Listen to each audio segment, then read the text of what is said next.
Yang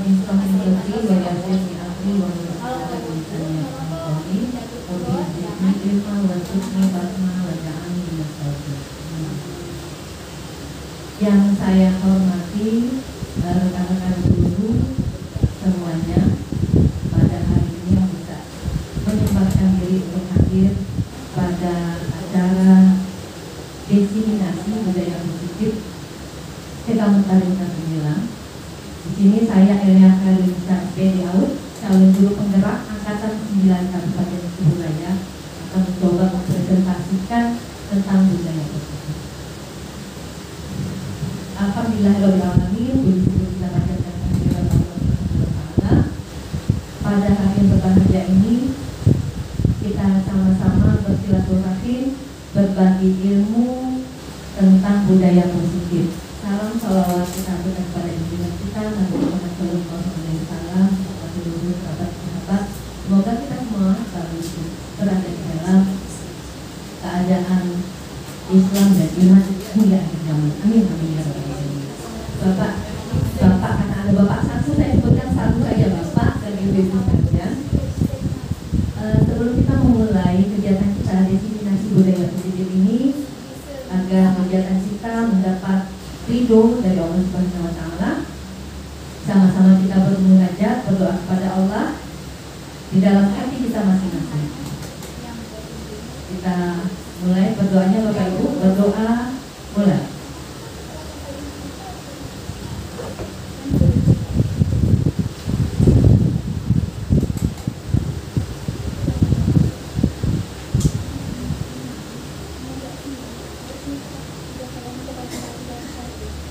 Berdoa selesai.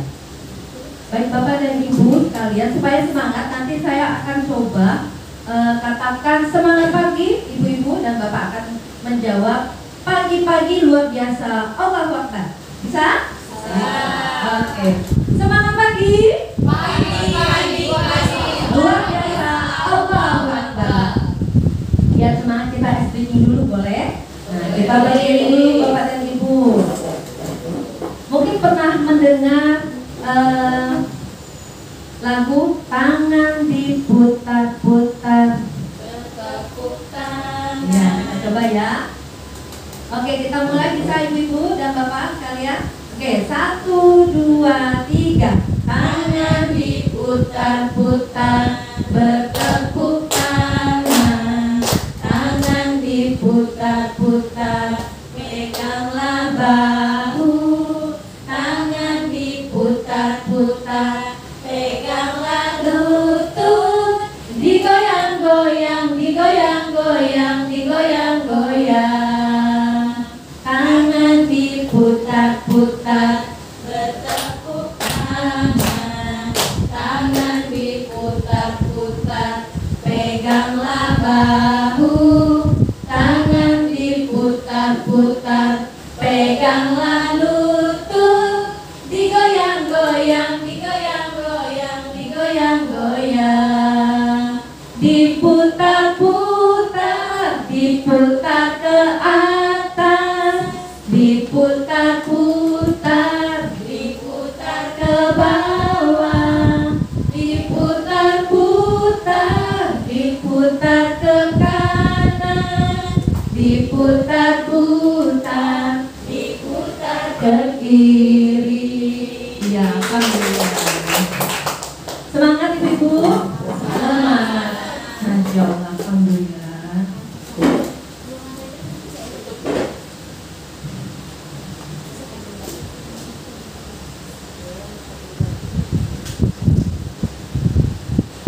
Oke, baik ibu-ibu dan bapak sekalian.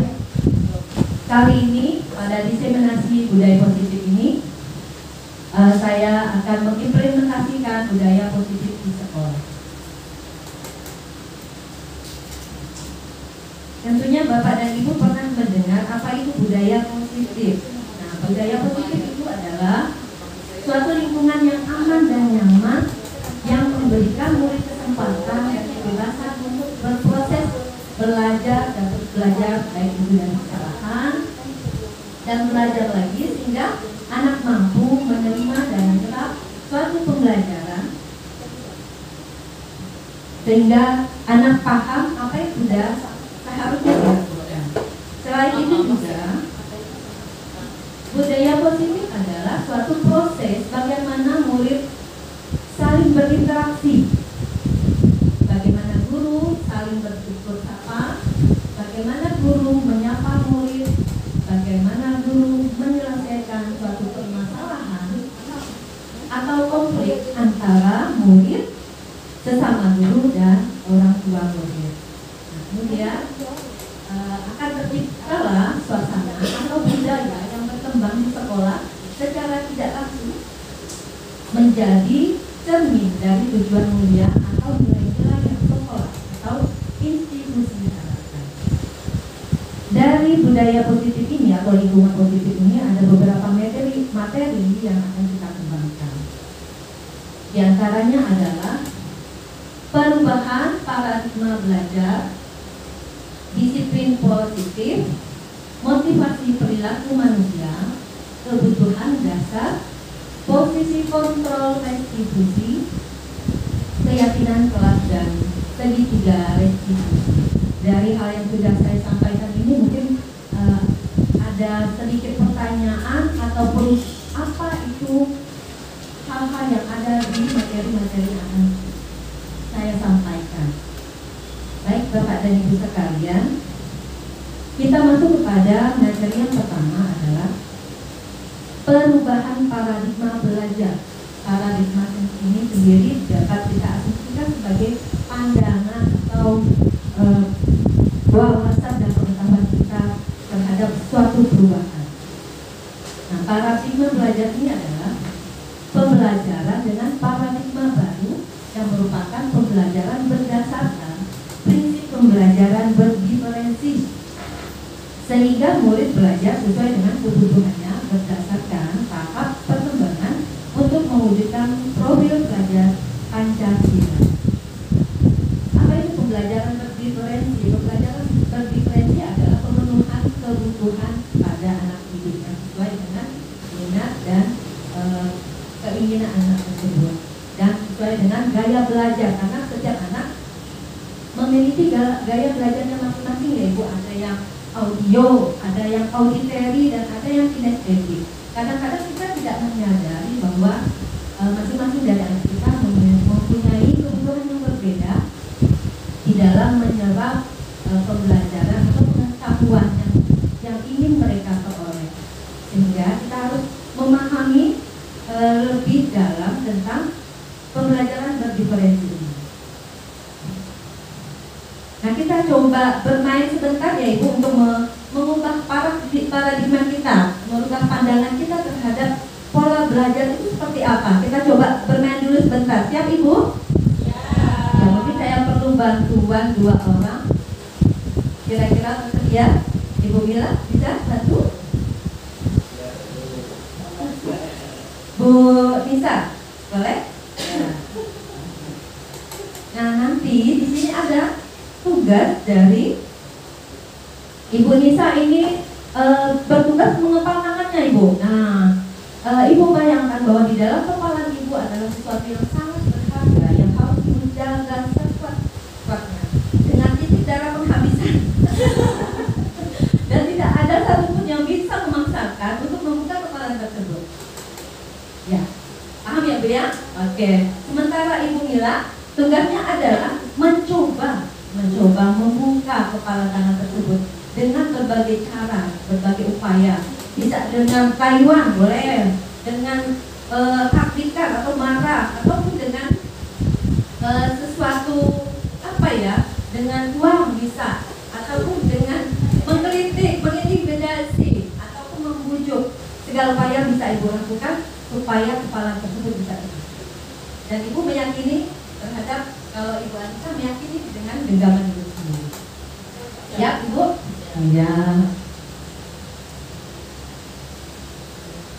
Kayak kedengaran ya.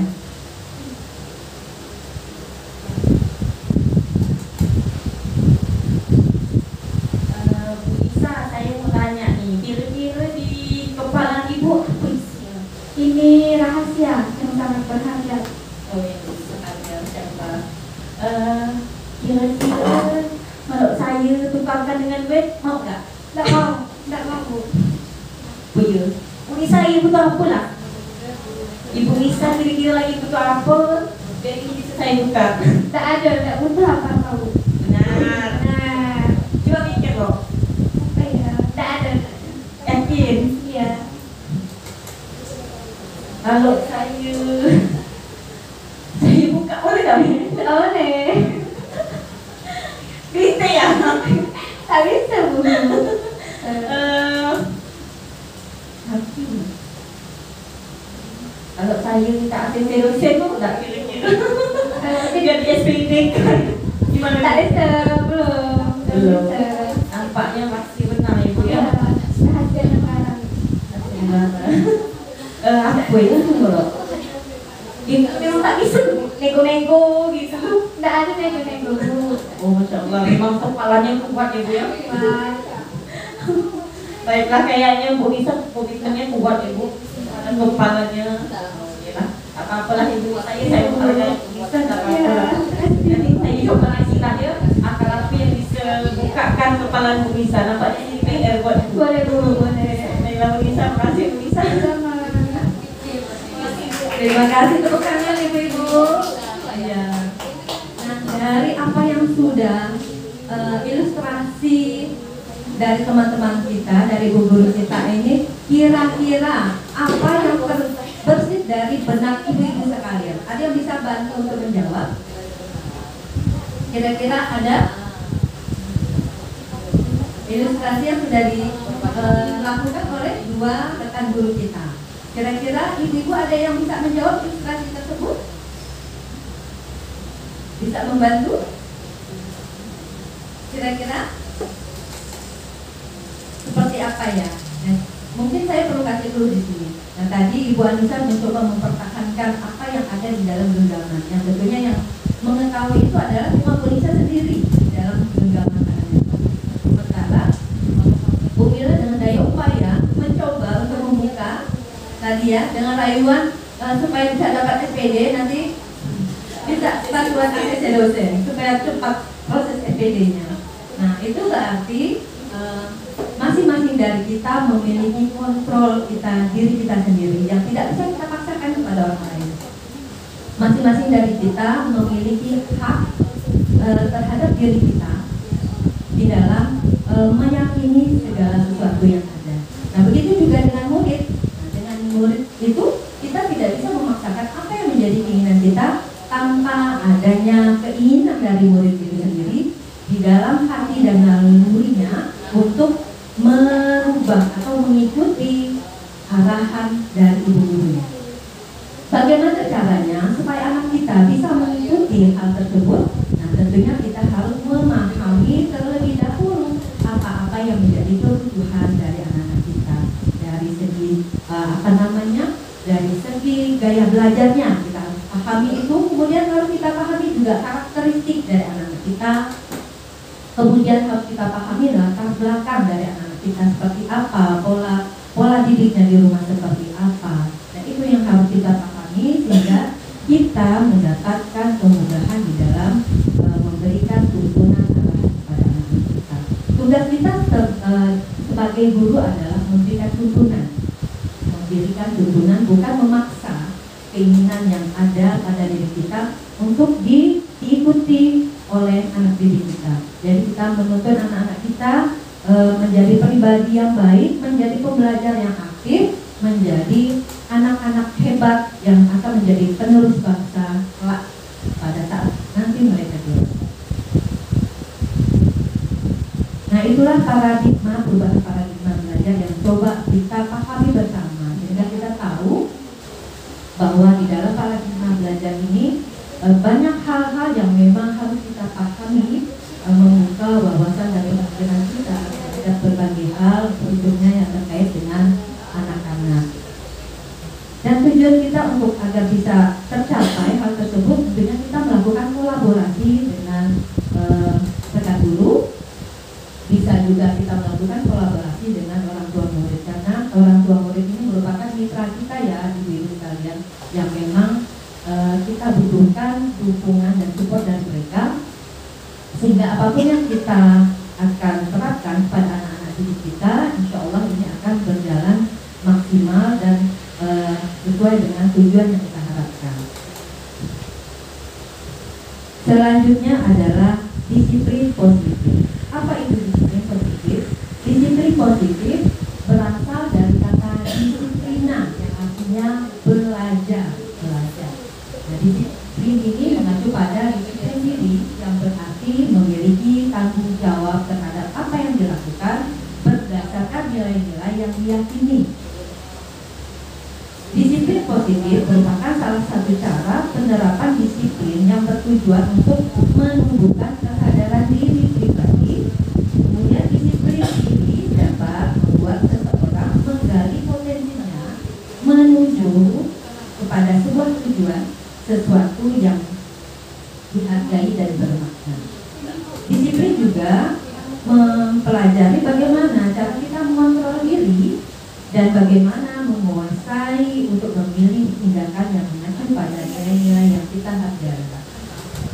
Tugas kita sebagai guru, seperti yang sudah saya sampaikan di depan, adalah tugas kita sebagai guru dan orang tua, yaitu mewujudkan murid yang memiliki disiplin diri sehingga mereka berperilaku mengacu kepada nilai-nilai kebajikan universal dan memiliki motivasi intrinsik dalam perubahan perilaku ke arah yang lebih baik. Karena motivasi intrinsik ini sangat penting Ibu dan Bapak sekalian. Kalau tidak dari dirinya sendiri untuk mengubah atau belajar terhadap sesuatu, tentunya tidak akan berdampak pada pribadi seseorang. Begitu juga dengan anak-anak didik kita.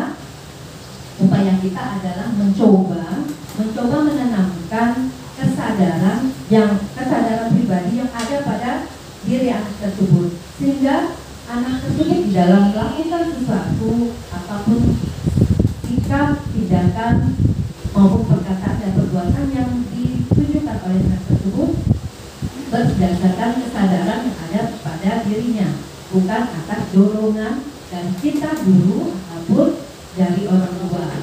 Nah, sehingga disiplin positif itu akan berdampak luas di sekitarnya, baik terhadap dirinya, terhadap lingkungan sekitarnya, maupun pada jenjang yang lebih luas dari sekitar masyarakat atau lingkungan rumahnya berada.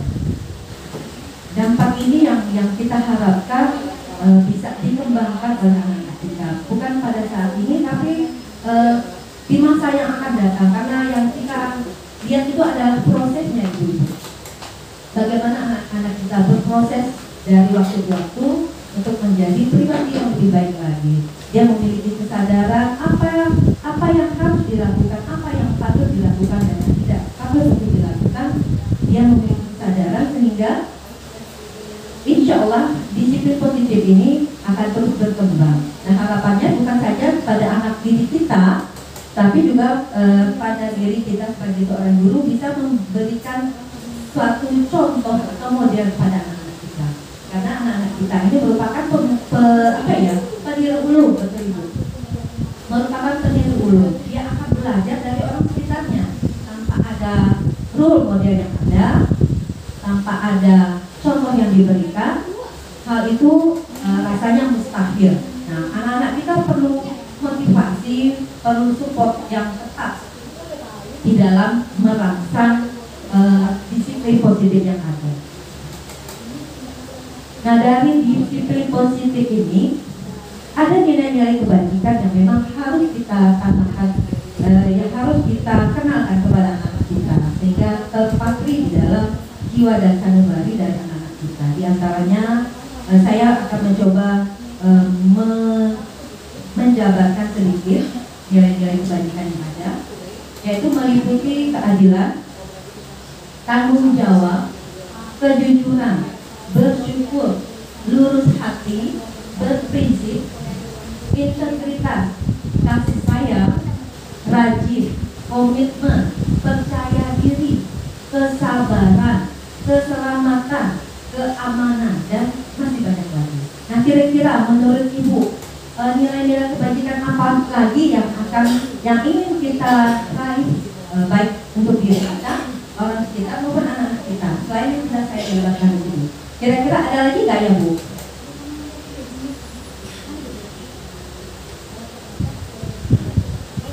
Masih banyak nilai-nilai kebajikan universal ini yang harus memang kita tanamkan ataupun kita kembangkan kepada anak kita. Misalnya saling menghormati. Nah, itu kadang-kadang terlewatkan ya ibu-ibu ya, saling menghormati, kemudian tenggang rasa, menghargai, rasa saling sayang. Nah, itu penting ibu-ibu kita tanamkan. Hal-hal ini memang hal-hal yang sangat mendasar yang memang terkesan remeh, tapi ini dampaknya luar biasa bagi anak kita. Bagaimana kita mengajarkan keadilan anak-anak kepada anak-anak kita? Adil itu sesuai dengan porsi dan sesuai dengan porsi dan kebutuhan masing-masing. Contohnya, anak-anak yang umurnya 3 tahun dengan anak-anak yang 5 tahun, perolehan misalnya dampak dari apa yang kita ajarkan itu keadilannya itu berbeda ibu-ibu sekalian. Jadi anak yang 3 tahun misalnya bisa kita berikan perhatian yang lebih intens misalnya, karena berbeda dengan anak yang umur 5 tahun bukan berarti tidak kita perhatikan, tapi usia 3 tahun itu kemandiriannya lebih kurang daripada anak yang usia 5 tahun, dan juga secara fisik-motoriknya juga berbeda ya ibu. Nah, makanya dari itu perlu kita tekankan juga kepada anak kita. Kadang-kadang anak-anak merasakan ibu tidak sayang nih, ibu tidak adil nih kepada kita. Nah, seperti itu. Nah, itu yang coba kita jelaskan kepada anak-anak kita. Jadi adil itu bukan sama rata ibu-ibu, tapi adil sesuai dengan porsinya masing-masing. Nah, kemudian tanggung jawab. Bagaimana kita menumbuhkan rasa tanggung jawab kepada anak-anak kita dengan mencoba memberikan tugas yang dikerjakan benar-benar dengan benar-benar sungguh-sungguh dan dikerjakan selesai tepat pada waktunya. Nah, itu yang nilai-nilai dari tanggung jawab tersebut. Kejujuran, nah ini sangat penting ibu-ibu sekalian. Kejujuran ini yang sekarang ini mungkin sudah mulai sudah mulai terkikis ya ibu-ibu yang kadang-kadang kejujuran ini yang memang benar-benar harus kita tanamkan kepada anak-anak kita. Tidak jarang di luar kita melihat kondisi yang ada, contohnya pada saat perlombaan. Nah, pada saat perlombaan kita kadang-kadang mengikuti lomba itu tujuannya hanya sekedar ingin menang saja. Tujuan kita ingin menang, tapi kita tidak menyadari bahwa proses di dalam kita meraih kemenangan itu seperti apa. Nah, itulah kejujuran itu yang kita berikan. Kemudian rasa bersyukur. Dengan kita bersyukur terhadap apa yang sudah kita dapatkan, insya Allah itu akan berdampak juga pada diri kita, pada orang kita juga, dan itu juga nanti akan memberkahi kehidupan kita. Itu adalah sebagian dari nilai-nilai kebajikan yang ada pada diri kita. Kemudian yang perlu kita pahami, motivasi perilaku manusia. Nah, motivasi perilaku manusia ini adalah bagaimana dia melakukan sesuatu berdasarkan alasan apa. Nah, alasan apa yang mendominasi seseorang untuk melakukan hal tersebut. Nah, di sini ada tiga motivasi perilaku manusia. Pertama, untuk menghindari hukuman atau ketidaknyamanan. Ini adalah tingkat terendah dari motivasi perilaku manusia. Biasanya orang yang melihat perilakunya untuk menghindari hukuman atau kenyamanan akan bertanya, apa yang akan terjadi apabila dia tidak melakukan itu. Jadi yang ditanyakan dulu apa yang terjadi. Karena ada kekhawatiran kalau tidak dilakukan dia akan dihukum ataupun dia merasa tidak nyaman dengan kondisi tersebut. Nah, motivasi ini sifatnya eksternal ibu, karena berdasarkan dorongan dari luar yang tidak mendasari seseorang melakukan perilaku ataupun sikap yang ada. Kemudian di sini ada motivasi perilaku selanjutnya adalah untuk mendapatkan hadiah atau imbalan ataupun penghargaan. Nah, ini tidak jarang terjadi ibu-ibu sekalian terhadap anak-anak kita. Bahkan kita sendiri kadang-kadang melakukan sesuatu itu mengharapkan pujian ataupun penghargaan. Kalau tidak mendapatkan pujian, nah dampaknya itu yang kita khawatirkan. Pada motivasi ini, orang lain pada motivasi ini merupakan satu tingkat di atas motivasi sebelumnya. Yang pertama, di sini orang berperilaku untuk mendapatkan imbalan atau penghargaan dari orang lain. Orang termotivasi untuk mendapatkan imbalan ini akan bertanya, apa yang akan saya dapatkan? Nah, dia akan bertanya pada dirinya ataupun pada orang lain, apa yang akan dia dapatkan setelah dia melakukan. Nah, tentunya dampak ini ada positif dan negatifnya dalam kita memberikan penghargaan ataupun imbalan ataupun hadiah. Yang harus kita perhatikan itu dampak secara jangka pendek dan dampak secara jangka panjang, sehingga nantinya pada saat seseorang melakukan, dia tidak sekedar hanya ingin mengharapkan imbalan ataupun penghargaan, tapi dia bisa melakukan tersebut dengan berdasarkan dari keinginannya sendiri. Khawatirnya pada saat dia mengharapkan hadiah ataupun imbalan, begitu tidak ada imbalan ataupun penghargaan yang ada, dia tidak akan mau melakukannya. Nah, untuk motivasi ini merupakan sama dengan motivasi yang pertama. Itu merupakan motivasi yang bersifat eksternal. Jadi seseorang melakukan itu karena takut dihukum, atau dia merasa tidak nyaman dengan kondisinya, mau tidak mau dia melakukannya. Otomatis itu merupakan satu keterpaksaan yang harus memang dia lakukan. Nah, untuk yang imbalan atau hadiah juga seperti itu. Dia akan melakukan hal tersebut karena ada imbalan atau hadiah yang akan dia dapatkan. Jika dia tidak mendapatkan imbalan atau hadiah, dia tidak akan melakukan hal tersebut. Nah, itu yang memang menjadi PR kita bersama. Biasanya kita lakukan pada saat lomba, ya ibu ya, lomba pada saat anak mengerjakan tugas yang diberikan di kelas. Dengan selesai biasanya kita kasih emot senyum ataupun bintang gitu ya ibu ya. Nah, itu mungkin menjadi perhatian kita juga. Kita untuk saat ini kita coba biasakan kepada anak-anak kita untuk sekali-sekali tidak apa kita mencoba memberikan reward ataupun penghargaan.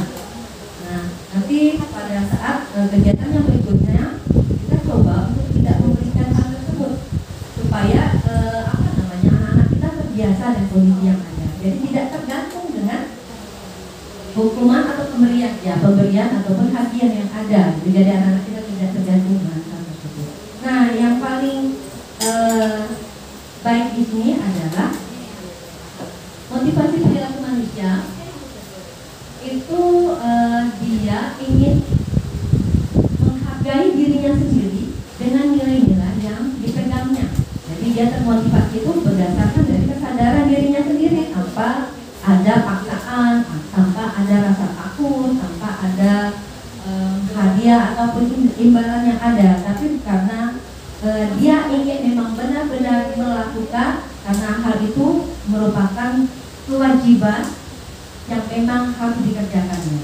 Nah, dimotivasi perilaku manusia yang ketiga ini merupakan perilaku yang bersifat internal yang ada dalam dirinya sendiri, sehingga hukuman dan penghargaan ini tidak begitu berdampak bagi anak-anak yang memang sudah menyadari seperti apa sih yang seharusnya dia lakukan.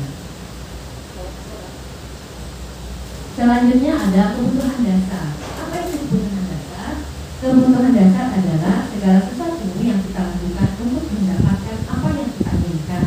Seluruh tindakannya yang kita lakukan memiliki tujuan tertentu, dan semua usaha terbaik yang kita lakukan adalah dalam rangka agar kebutuhan dasar tersebut terpenuhi dengan baik. Nah, ada 5 kebutuhan dasar manusia. Yang pertama adalah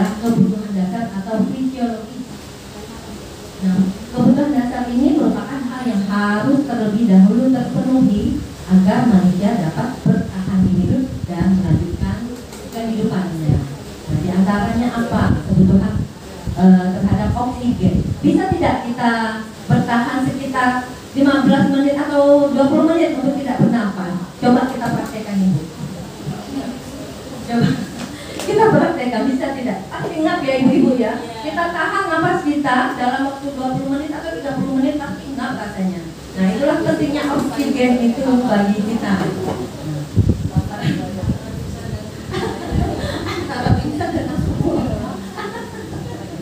Ya, jadi ini yang memang harus kita sadari betul.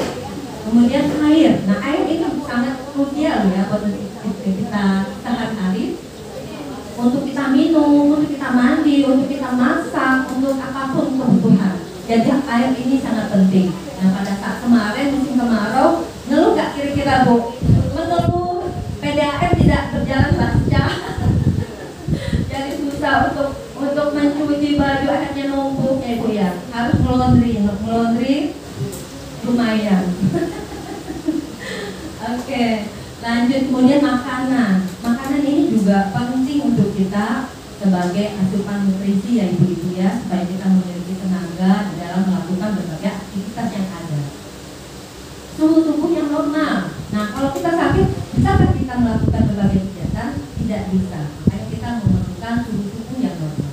Kemudian tidur yang cukup.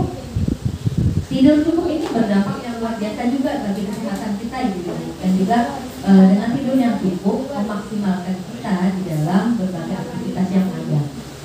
Kemudian homeostasis. Nah, homeostasis ini adalah bagaimana kita menjaga bagian-bagian yang ada di dalam tubuh kita, seperti tekanan darah, kemudian kolesterol, asam urat. Bagi yang sudah 40 ke atas sudah merasakan ya Ibu ya, kolesterol kalau sudah kling di lehernya ini tegang. Nah, coba cek darahnya, berarti ada kolesterol di sana. Ataupun asam urat, ya sudah harus dijaga-jaga makanannya. Ya,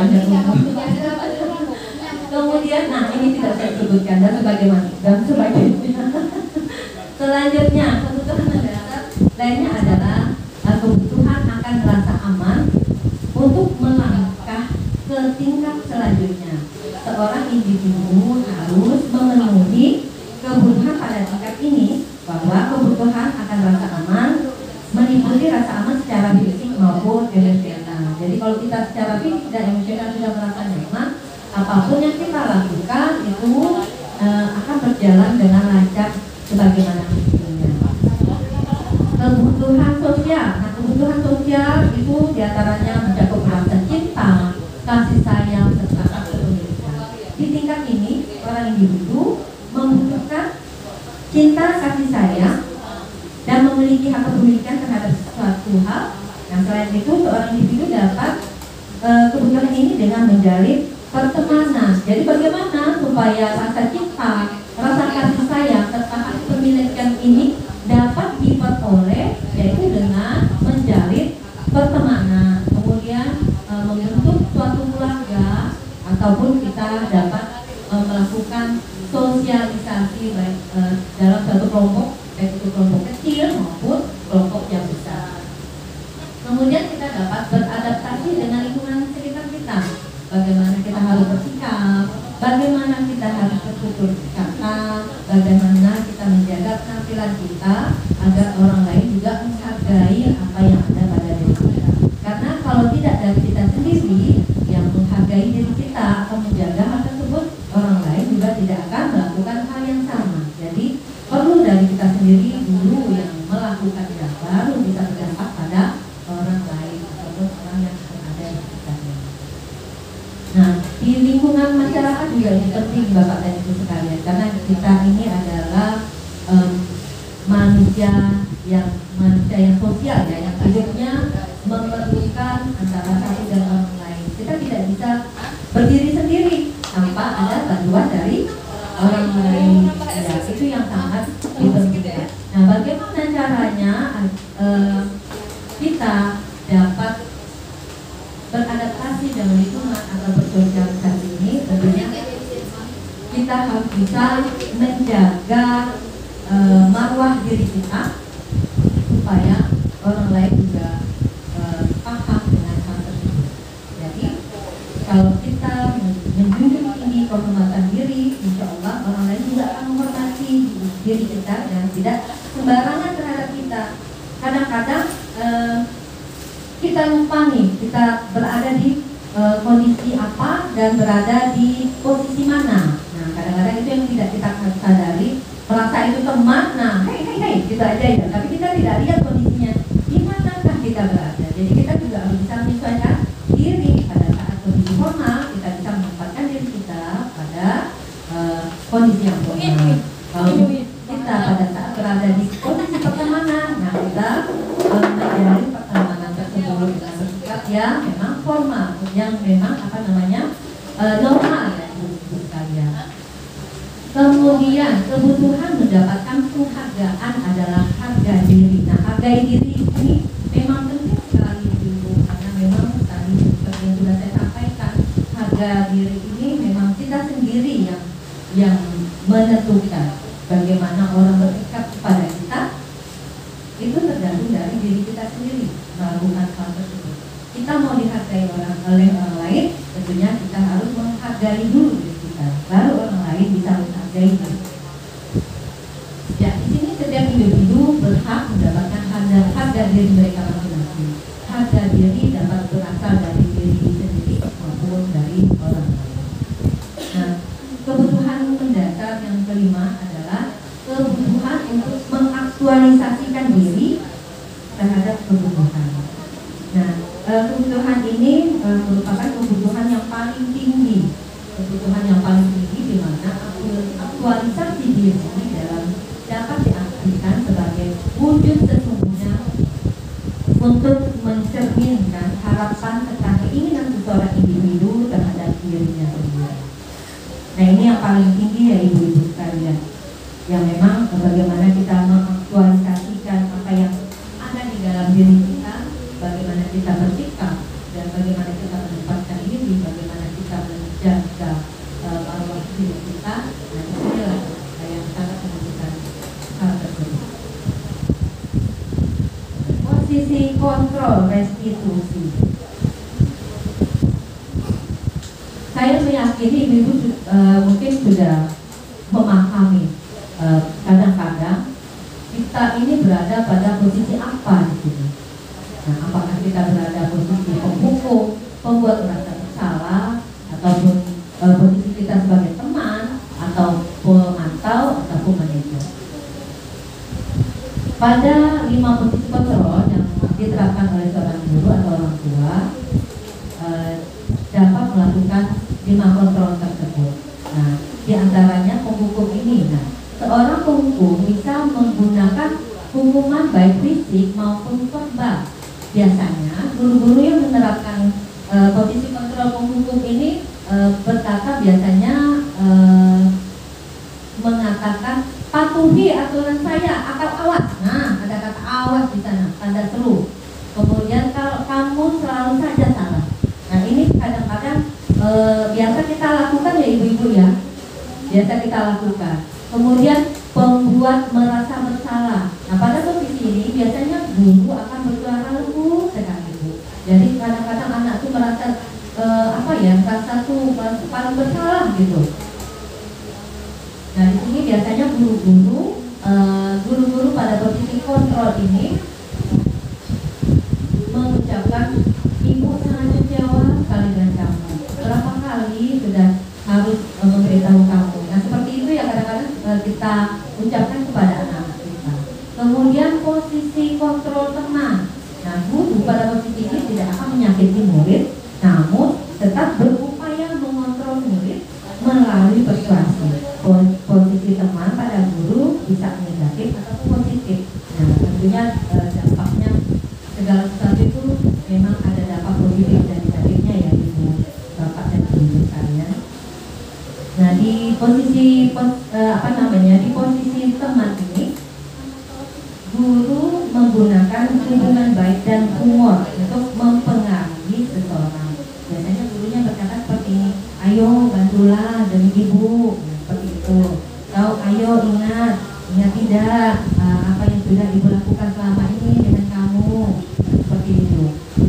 Kadang-kadang di posisi pertemanan ini memang ada negatif dan positifnya. Positifnya itu menuruti apa yang kita arahkan ataupun apa yang menjadi panduan dari kita sebagai seorang guru. Namun negatifnya terkadang di posisi teman ini anak itu hanya bisa mengikuti guru tertentu saja yang dia merasa nyaman dan dia merasa bahwa itu adalah ibu guru A itu adalah temannya, posisi teman sebagai temannya. Sementara untuk guru yang lain terkadang si anak tersebut tidak merespon dengan baik terhadap guru yang lain. Nah, ini dampak negatif dari posisi kontrol teman. Nah, kemudian posisi kontrol pemantau.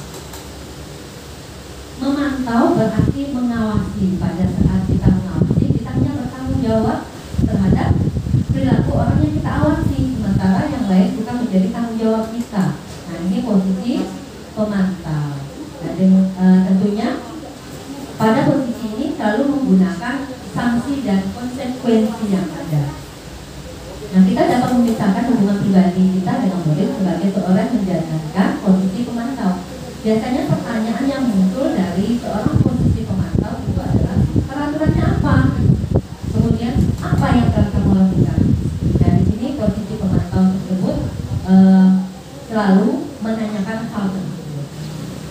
Nah, terkadang kita juga melakukan hal yang sama ya Ibu. Biasanya itu di sekolah kan tidak semua guru kadang-kadang bisa memenuhi kewajibannya di dalam mengajar. Kadang-kadang ada tugas keluar ataupun ada yang sedang sakit, terpaksa ada guru yang harus menggantikan. Nah, guru yang menggantikan ini yang biasanya menggunakan posisi pemantau. Dia beranggapan bahwa dia mengawasi, dia bertanggung jawab terhadap perilaku orang yang diawasinya saja yang pada saat ada di kelas itu. Sementara yang di luar itu bukan merupakan kewajiban dan tanggung jawabnya. Nah, seperti itu. Nah, kemudian posisi manajer.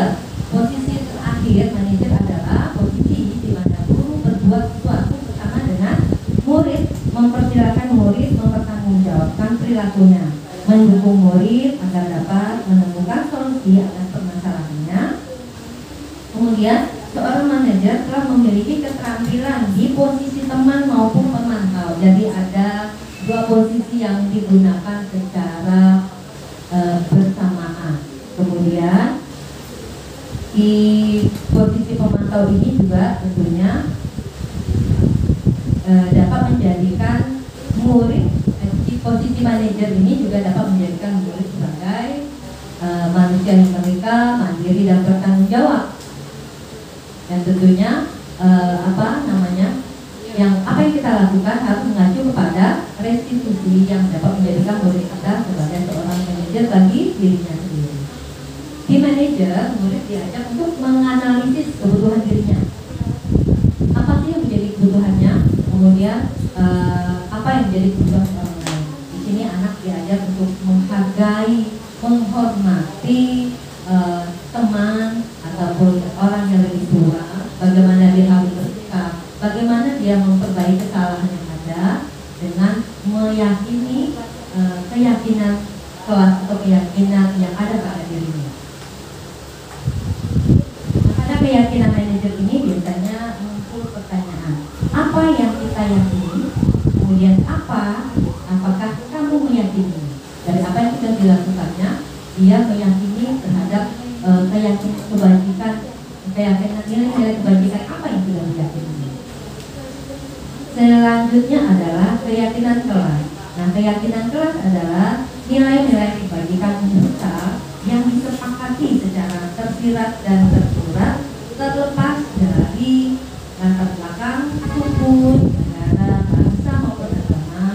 Nilai-nilai kebajikan dan lebih menekankan pada keyakinan seseorang untuk memotivasi seseorang dari dalam dirinya.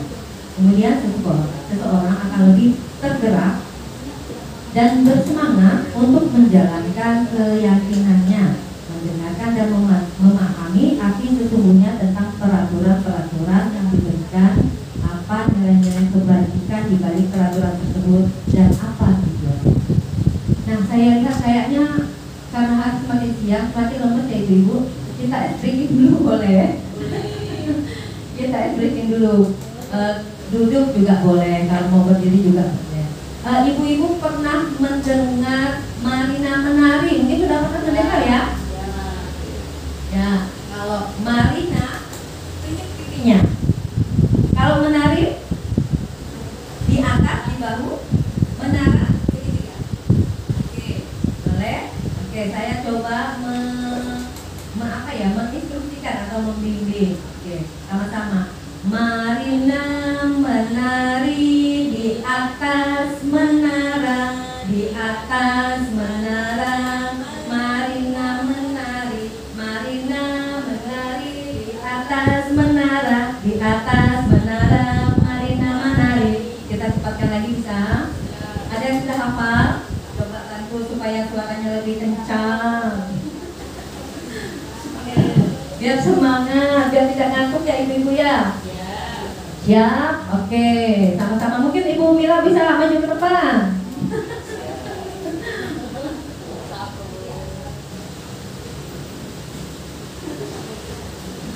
Oke, sama-sama.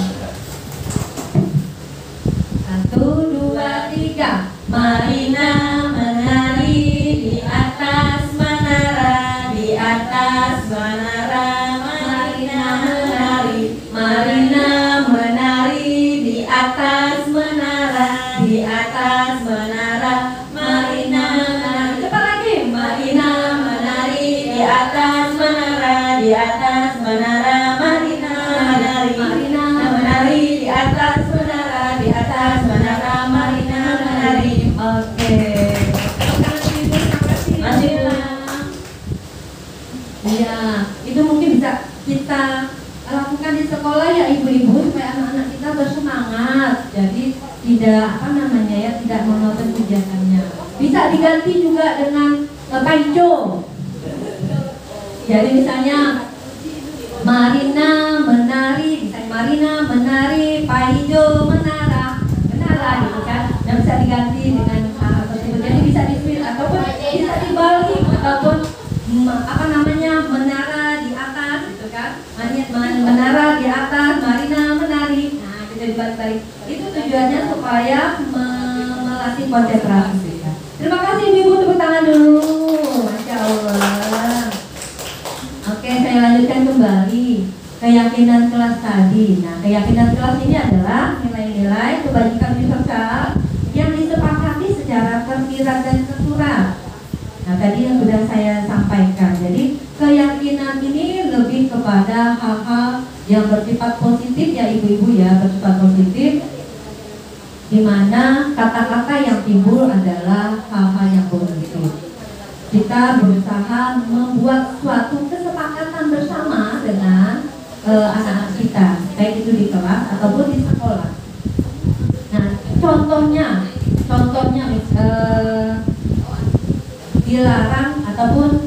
dilarang membuang sampah sembarangan. Nah, dilarang membuang sampah sembarangan itu merupakan kalimat negatif ya ibu-ibu ya, merupakan kalimat negatif karena itu kalau dilarang otomatis kalau dilanggar tentu ada konsekuensi atau hukuman, ada hukuman yang harus ditanggung dari anak tersebut, bukan?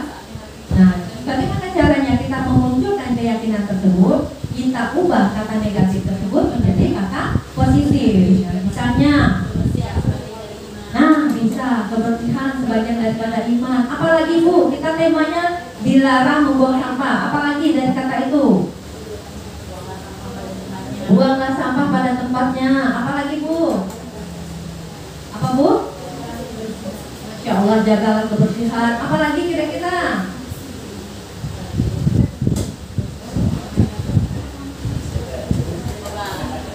Ada lagi?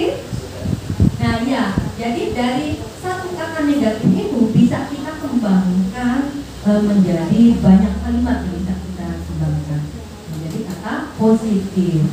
Nah, contohnya tadi dilarang membuang sampah sembarangan.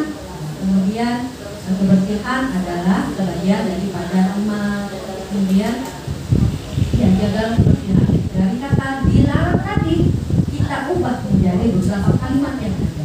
Nah, dengan demikian tentunya kita sebagai guru dan anak-anak juga dilatih untuk berpikir cepat dan tanggap terhadap lingkungan. Kemudian contohnya pada saat anak bermain tidak merapikan. Nah, bagaimana kata positif yang harus kita munculkan? Contohnya apa kira-kira Bu? Pada saat anak bermain, permainannya berantakan. Biasanya dilakukan oleh bu guru bagaimana? Awas ya, habis main dikemaskan. Kalau tidak dikemaskan, tidak boleh makan, tidak boleh belajar, ataupun tidak boleh main. Nah, seperti itu ya ibu-ibu ya, yang biasa dilakukan. Tapi kayaknya di sini tidak ada ya Bu ya? Tidak ada. Di sebelah sana Bu, di sebelah pulau. Tidak di sebelah pulau. Jadi coba kita ubah kata negatif tadi menjadi kata positif. Misalnya apa? Ya, rapikan kembali ya mainannya. Atau apa lagi ya kira-kira Bu? Apa kira-kira ya? Ya, kita mainan. Nah, bisa dikasih ibu kan kalau kesempatan ya, boleh. Apalagi kira-kira?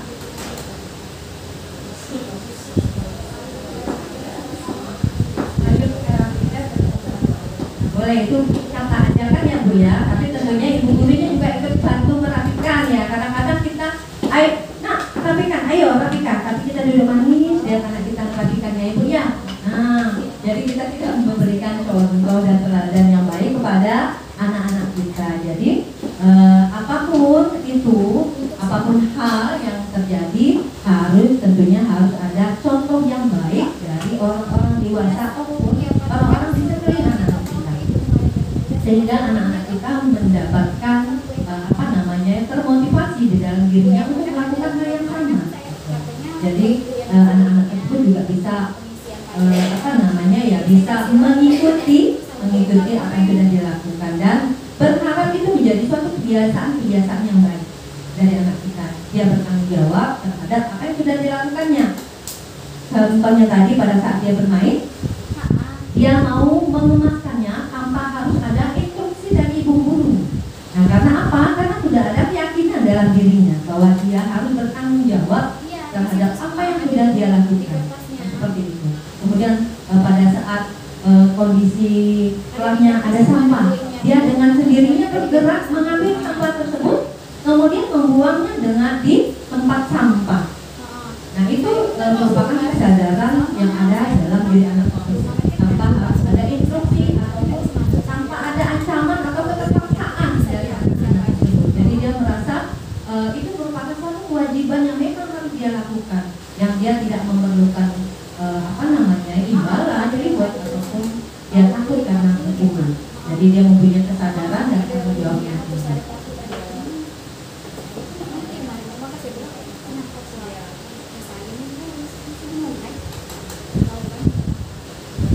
Nah, di dalam membuat keyakinan kelas ini ada beberapa hal yang harus kita perhatikan.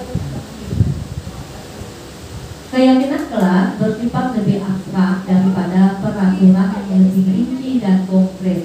Nah, artinya apa? Lebih abstrak itu lebih luas dari ibu seperti yang tadi sudah kita coba lakukan bersama. Misalnya kebersihan adalah sebagian daripada iman. Kemudian membuang sampah pada tempatnya itu bersifat lebih abstrak. Sementara kalau yang lebih rinci atau konkret itu tidak boleh membuang sampah sembarangan. Nah, itu sudah tahu, sudah pasti itu kalau membuang sampah sembarangan pasti ada hukumannya, gitu kan? Nah, itu peraturan yang ada. Kemudian yang harus diperhatikan di dalam membentuk satu keyakinan kelas ataupun sekolah, yaitu pertanyaan-pertanyaan yang universal yang lebih luas dampaknya. Kemudian pertanyaan keyakinan kelas senantiasa dibuat dalam bentuk positif. Nah, kata-kata positif yang muncul. Sehingga apa? Mengapa keyakinan kelas ini memunculkan kata-kata positif? Nah, ini penting bagi kita maupun anak-anak mindset. Nah, mindset itu pola pikir terhadap sesuatu hal. Jadi kalau kita sudah berpikiran yang positif, insya Allah itu akan berdampak yang luas terhadap diri dan lingkungan sekitar kita. Jadi mindset itu sangat penting ya ibu-ibu. Terkadang kita juga sebagai seorang guru kadang-kadang mindset itu ya ibu bisa kita terhadap sesuatu hal itu sudah nyerah dulu belum melakukan. Misalnya aduh ini sulit ya untuk dikerjakan. Nah, seperti perubahan yang ada kurikulum Merdeka. Kita sudah terbiasa dengan kurikulum 13, sudah merasa nyaman dan sudah memahami seperti apa kurikulum 13. Tiba-tiba muncul kurikulum baru, kurikulum Merdeka. Nah, mindset ini yang perlu kita tanamkan Bapak dan Ibu sekalian, mindset untuk kita mau berubah, mau belajar, dan mau mencoba. Nah, itu penting buat kita. Kalau kita mungkin tidak mau berubah, tidak mau belajar, dan tidak mau mencoba, bagaimana dengan anak-anak kita? Nah, itu jadi mulai dari kita sebagai seorang guru yang bisa memberikan hal-hal tersebut buat anak-anak kita. Jadi penting ya ibu-ibu, suatu pemikiran ataupun kalimat-kalimat positif ini memang sangat luar biasa dampaknya bagi kita dalam berbagai aktivitas yang kita lakukan, karena dengan berpikiran positif itu tercermin dari sikap dan perilaku kita. Selanjutnya adalah keyakinan kelas hendaknya tidak terlalu banyak sehingga mudah diingat dan dipahami oleh semua warga.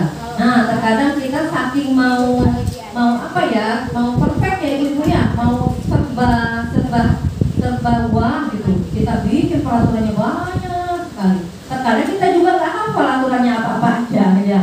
Jadi di sini kita belajar untuk membuat satu keyakinan itu dengan sesederhana mungkin, yang bisa kita laksanakan, yang mudah dipahami oleh kita dan anak-anak.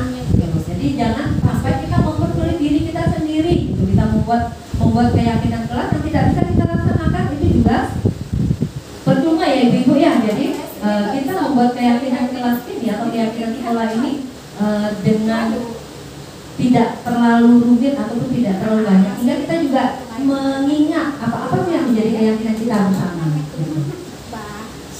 Selanjutnya, keyakinan kelas sebagai sesuatu yang dapat diterapkan di lingkungan sekolah ataupun di lingkungan kelas. Nah, itu memang penting. Ya, contohnya pada saat belajar. Jadi kita buat keyakinan kelas secara bersama-sama. Pada saat kegiatan pembelajaran, anak-anak memperhatikan diri guru menjelaskan. Kita bisa bikin aturan seperti itu, ataupun meminta izin saat keluar kelas, ataupun ingin ke WC minta izin kepada ibu guru gitu. Nah, kayak kita seperti itu yang sederhana yang memang bisa dipahami oleh anak-anak kita, dan kita juga dengan mudah untuk mengarahkan ataupun membuat keyakinan tersebut bisa terlaksana dengan baik. Selanjutnya adalah semua warga kelas hendaknya ikut berkontribusi dalam pembuatan keyakinan kelas lewat kegiatan curah pendapat. Nah, ini kita bukan keyakinan kelas ini bukan aturan yang memang kita sendiri menentukan, tapi ini merupakan kesepakatan bersama gitu, baik dari anak maupun guru yang berada di kelas, ataupun lebih luas lagi sekolah. Kesepakatan seperti apa? Nah, itu yang akan coba kita lakukan melalui kegiatan curah pendapat. Nanti kita mencoba memberikan kesempatan kepada anak-anak kita. Nah, kita akan lakukan keyakinan kelas seperti apa di kelas kita. Nah, itu kita coba blokkan. Kenapa kita mencoba mengajak anak-anak kita untuk melakukan hal tersebut? Pertama, kita melatih pola pikir anak-anak kita. Kedua, kita menanamkan hal-hal yang positif kepada anak-anak kita. Dan ketiga, mencoba menggugah kesadaran pribadi dari anak-anak tersebut di dalam melaksanakan keyakinan kelas yang ada. Jadi itu insya Allah akan terlaksana dengan baik jika memang disadari benar-benar bahwa keyakinan kelas itu merupakan kesadaran dari dirinya sendiri, bukan dari paksaan ibu gurunya ya, ibu-ibu sekalian. Nah, yang terakhir adalah bersedia meninjau kembali keyakinan kelas dari waktu ke waktu. Jadi keyakinan kelas itu pada saat kita menetapkan 5 keyakinan kelas, misalnya di dalam satu kelas itu menetapkan 5 keyakinan kelas yang akan coba sepakati bersama. Nah, berjalannya waktu bisa saja kita melihat kebutuhannya itu berbeda. Tiba-tiba pada saat pertengahan perjalanan perjalanan ada situasi yang memang mengharuskan kita melakukan kesepakatan kembali di dalam membuat suatu keyakinan. Nah, ini bisa dilakukan lagi ya Bapak dan Ibu, bukan berarti keyakinan kelas sudah ditetapkan, misalnya 5 keyakinan kelas yang sudah ditetapkan itu ya bersifat bersifat permanen, tapi bisa diubah-ubah sesuai dengan kebutuhan dan kondisi yang ada pada situasi yang ada. Ya, betul. Nah, yang terakhir itu bersedia tadi meninjau. Nah, ini memang sangat penting Ibu. Makanya pada saat kita membuat suatu keyakinan kelas, kita harus benar-benar memahami hal-hal yang terkait ataupun hal-hal yang dapat kita lakukan di dalam pembentukan kelas. Kira-kira Ibu sudah melaksanakan belum keyakinan kelas? Seperti apa keyakinan kelasnya? Saya yakin sih sudah ya Ibu ya, sudah dilaksanakan. Cuma itu mungkin secara formal yang kita tidak pahami ya. Oh, ternyata ini adalah bentuk keyakinan kelas yang ada. Sebenarnya sudah kita laksanakan yang sudah ya Ibu ya, sudah kita pernah laksanakan. Tapi dengan adanya diseminasi budaya positif ini menambah khasanah wawasan pengetahuan kita terhadap disiplin atau budaya positif yang ada. Nah, segitiga restitusi. Apakah segitiga restitusi? Nah, tentunya dengan kata segitiga Ibu sudah membayangkan bentuk segitiga ya Ibu ya. Nah, kenapa dia dikatakan segitiga restitusi? Itu suatu proses untuk menciptakan kondisi bagi murid untuk memperbaiki kesalahan mereka sehingga mereka bisa kembali pada keyakinan kelas dan menumbuhkan budaya positif dalam dirinya sendiri. Segitiga restitusi membantu murid menjadi lebih memiliki tujuan disiplin positif dan memulihkan dirinya setelah berbuat kesalahan. Kemudian melalui pendekatan restitusi, ketika murid berbuat salah, guru akan menanggapi dengan mengajak murid merefleksi tentang apa yang ada, tentang apa yang dapat mereka lakukan untuk memperbaiki kesalahan mereka sehingga mereka menjadi pribadi yang lebih baik dan menghargai dirinya. Selanjutnya adalah restitusi bukan untuk menebus kesalahan. Nah, ini poinnya penting sekali Ibu-Ibu, bukan untuk menebus kesalahan, namun untuk belajar dari kesalahan. Tujuannya untuk memperbaiki hubungan. Tindakan ini adalah dalam bentuk tawaran, bukan paksaan. Restitusi menuntut untuk melihat ke dalam diri, mencari kebutuhan dasar yang mendasari tindakan dan lebih berfokus pada karakter bukan tindakan. Jadi dari karakter itu yang kita coba kembangkan, yang coba kita tuntun dari anak-anak kita, bukan dari tindakan yang sudah mereka lakukan. Nah, terkadang kita lihat dari kondisi anak-anak kita apa yang sudah mereka lakukan. Oh, anak ini baik nih, anak ini kurang baik. Namun kadang-kadang hal itu kebalikan dari apa yang sudah kita lihat. Ternyata dia melakukan sesuatu itu seperti tadi karena ada motivasi yang berbeda. Lain halnya dengan seseorang pada saat melakukan sesuatu itu berdasarkan dari kesadaran dan keinginannya sendiri. Nah, ada pun strategi untuk melakukan restitusi ini berurutan Ibu-Ibu dari 1, 2, dan 3. Kenapa tidak 2 dulu? Kenapa tidak 3 dulu? Nah, ini coba kita telah bersama ya Ibu-Ibu. Yang pertama adalah menstabilkan identitas. Nah, menstabilkan identitas. Jika anak berbuat salah, maka dia akan membutuhkan dasar mereka yang tidak terpenuhi. Bagian dasar restitusi memiliki tujuan untuk merubah orang yang gagal karena berbuat kesalahan menjadi orang yang sukses. Dan kita mampu meyakini mereka dan mengatakan tidak ada manusia yang sempurna. Kemudian saya juga pernah melakukan kesalahan seperti itu. Nah, kedua adalah validasi tindakan yang salah. Nah, di sini kamu tentu punya alasan mengapa melakukan itu. Adakah cara yang lebih efektif untuk mendapatkan apa yang kamu butuhkan? Ketiga, menanyakan keyakinan, yaitu keyakinan kelas seperti apa yang kita sepakati, kamu mau menjadi orang seperti Nah, untuk segitiga restitusi kita lakukan secara runtut ibu-ibu. Dari satu, menstabilkan identitas, kemudian validasi tindakan, kemudian baru kita menanyakan keyakinan. Kenapa tidak validasi dulu? Kenapa tidak menanyakan keyakinan? Nah, dia disebut restitusi, segitiga restitusi karena dia dilakukan secara runtut dari 1, 2, dan 3. Nah, pertama kita lakukan untuk menstabilkan dulu anak-anaknya pada saat anak-anak melakukan salah, agar dia tidak merasa yang tertekan ataupun dia merasa terintimidasi ataupun merasa bersalah. Kita coba memberikan rasa tenang dulu kepada anak-anak tersebut. Tidak apa-apa nak.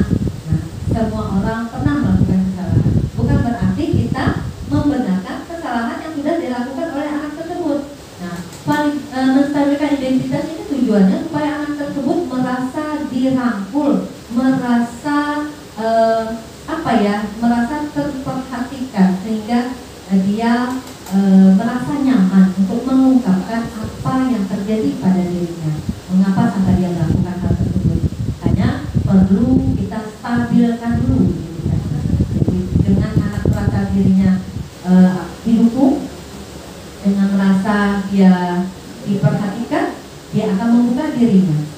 Nah, selanjutnya validasi tindakan yang salah. Baru setelah kita menenangkan anak tersebut, nah kan secara sendirinya anak itu mengeluarkan alasan apa yang dia lakukan. Nah, seperti apa? Nah, itulah tentunya validasi tindakan salah ini yang bisa membantu kita mencari ataupun mengetahui latar belakang alasan dia melakukan hal tersebut. Nah, menanyakan keyakinan. Nah, menanyakan keyakinan ini, nah, setelah kita menanyakan alasannya, baru kita mencoba mereview kembali kepada anak-anak kita sehingga dia termotivasi. Keyakinan apa yang disepakati selama ini? Nah, misalnya pada saat dia bermain. Dan pernah satu ketika ini kita sharing saja ya ibu ya, sharing tentang kasus kejadian yang ada di sekolah di TK saya, TK Mentari bilang itu pernah ada satu anak itu menangis. Kenapa menangis? Terus teman-temannya pada bilang, Bu, itu Bu ninjak sama Mas Wildan Bu, yang itunya yang ganggu abang Iji. Coba saya tangani, coba saya dekati anak tersebut. Pertama-tama dia merasa takut. Nah, anak yang melakukan tadi itu mengejek temannya tadi. Pertama dia merasa takut dimarahi, mungkin takut dihukum atau seperti apa ya gitu ya. Makanya saya coba melakukan restitusi. Saya coba panggil anaknya, Abang, Ibu boleh gak bicara sebentar dengan Abang? Tidak apa-apa, Ibu tidak marah, jangan khawatir. Abang kenapa nih? Abang takut gak? Ya, katanya.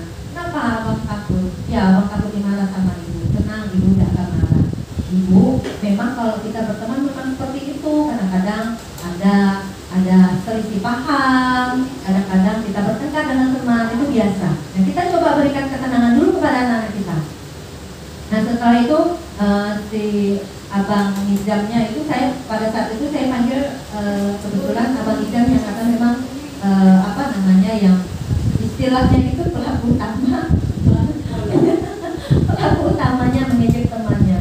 Jadi setelah saya memberikan ketenangan, ya dia bilang, ya Bu, abang tadi ngapain aja? Kenapa sampai temannya menangis?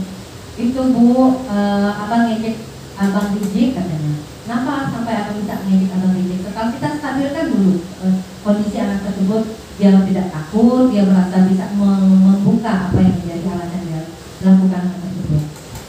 Dia katakan, itu Bu, Bang Rijik tuh tidak mau main sama Nizam katanya. Itu mainnya sama Asika aja, makanya dibilang pacaran. Ternyata temannya itu diajaknya pacaran, makanya sampai temannya nangis diajak pacaran, gitu kan? Nah, coba dikasih pemahaman lagi. Oh, ternyata seperti itu. Abang Rijik nggak mau main sama Abang Nizam. Jadi abang bilang pacaran. Iya Bu, dia mainnya sama Asika aja, tidak mau sama Nizam katanya gitu. Nah, oh ternyata itu alasannya. Terus kita coba kasih pertanyaan pematik kepada anak-anak kita. Jadi mencoba mengeksplor dirinya dari pertanyaan yang sudah kita berikan. Nah, sekarang Ibu mau tanya, yang harus abang lakukan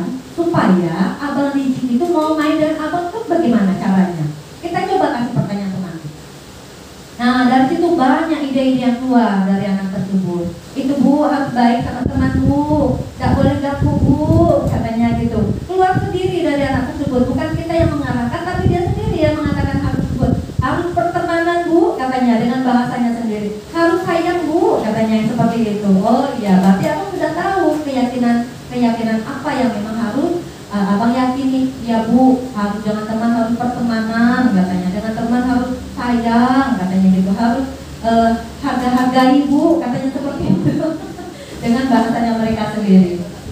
Kalau dari kita orang dewasa, kalau kita yang mengarahkan tentu bahasanya lebih apa ya, terkontrol ya, terkoordinir dengan baik ya Ibu ya, kalau misalnya kita yang mengarahkan. Tapi karena kita tadi mencoba memberikan pertanyaan pematik, setelah kita memberikan ketenangan kepada anak tersebut, keluar dengan sendirinya, tidak perlu kita harus gimana dengan teman, harus begini kan dengan teman, tidak perlu seperti itu. Dia keluar dengan sendirinya, harus pertemanan Bu, harus sayang-sayang Bu gitu. Nah seperti itu keluar dari anaknya. Kemudian abang sudah tahu keyakinan tersebut seperti itu, ya Bu. Selanjutnya apa yang akan abang lakukan?